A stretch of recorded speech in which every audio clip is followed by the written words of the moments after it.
दोस्तों भारत 3 कदम में चांद चढ़ा। 23 अगस्त की शाम थी, देश ठहरा था, सांसें थमी थीं, पलकें उठी थीं और दुनिया भारत के कंधे पर सिर रख चांद की ओर टकटकी लगाए थी।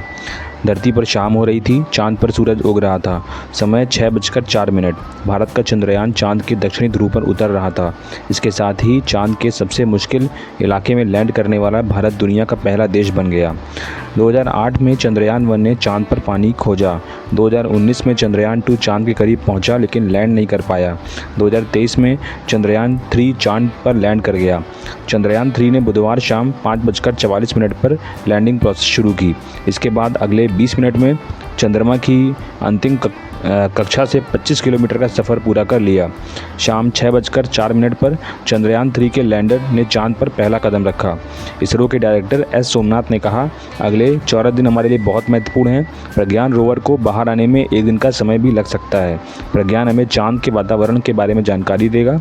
हमारे कई मिशन कतार में हैं। जल्द ही सूर्य पर आदित्य L1 भेजा जाएगा और गगनयान पर भी काम जारी है। चांद पर सकुशल पहुंचने का संदेश भी चंद्रयान 3 ने भेज दिया है। भारत, मैं अपनी मंजिल पर पहुंच गया हूं और आप भी। इस कामयाबी पर साउथ अफ्रीका से प्रधानमंत्री नरेंद्र मोदी ने देशवासियों को बधाई देकर कहा, चंदा मामा बहुत दूर के कहा जाता था, अब बच्चे कहेंगे कि चंदा मामा बस एक टूर के। इस कामयाबी के साथ भारत चांद के किसी भी हिस्से में मिशन लैंड कराने वाला चौथा देश बन गया है। इससे पहले अमेरिका, सोवियत संघ और चीन ही ऐसा कर सके हैं। कामयाब लैंडिंग के बाद रोवर के बाहर निकलने का सबको इंतज़ार था। अब सभी को विक्रम लैंडर से प्रज्ञान रोवर के बाहर आने का इंतज़ार है। धूल का गुबार शांत होने के बाद यह बाहर आएगा। इसमें करीब 1 घंटा 50 मिनट लगेगा। इसके बाद विक्रम और प्रज्ञान एक दूसरे की फ़ोटो खींचेंगे और पृथ्वी पर भेजेंगे। चंद्रयान मिशन को ऑपरेट कर रहे इंडियन स्पेस रिसर्च ऑर्गेनाइजेशन यानी इसरो ने चंद्रयान को श्रीहरिकोटा से 14 जुलाई को लॉन्च किया था। 41वें दिन चांद के साउथ पोल पर लैंडिंग की प्लानिंग की गई।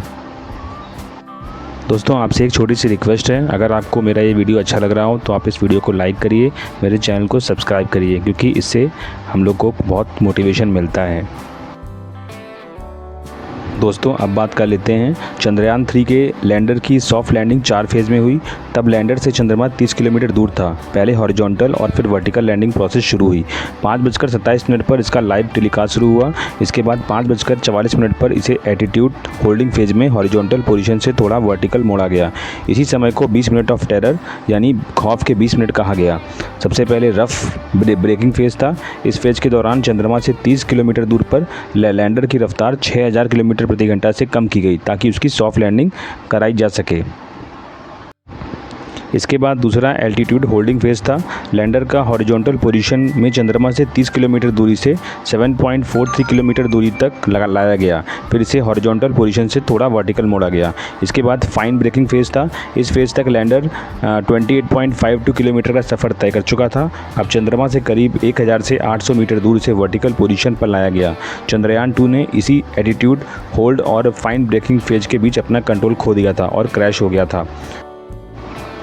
इसके बाद आता है टर्मिनल डिसेंट फेज। इस फेज में लैंडर चंद्रमा से करीब 800 मीटर दूर था। तब इसे वर्टिकल पोजीशन में चंद्रमा की सतह पर सॉफ्ट लैंड कराया गया।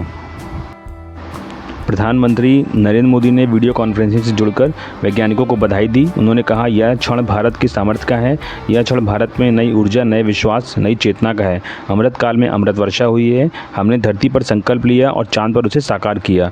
हम अंतरिक्ष में नए भारत की नई उड़ान के साक्षी बने हैं। तो दोस्तों, आपको ये अपडेट कैसी लगी? अगर आपको ये वीडियो अच्छा लगा हो तो आप इस वीडियो को लाइक करिए, चैनल को सब्सक्राइब करिए और बेल आइकन को प्रेस करना बिल्कुल ना भूलिएगा, क्योंकि मैं इस तरह के कंटेंट आपके लिए लेके आता रहता हूँ। तब तक के लिए जय हिंद, जय भारत, जय विज्ञान।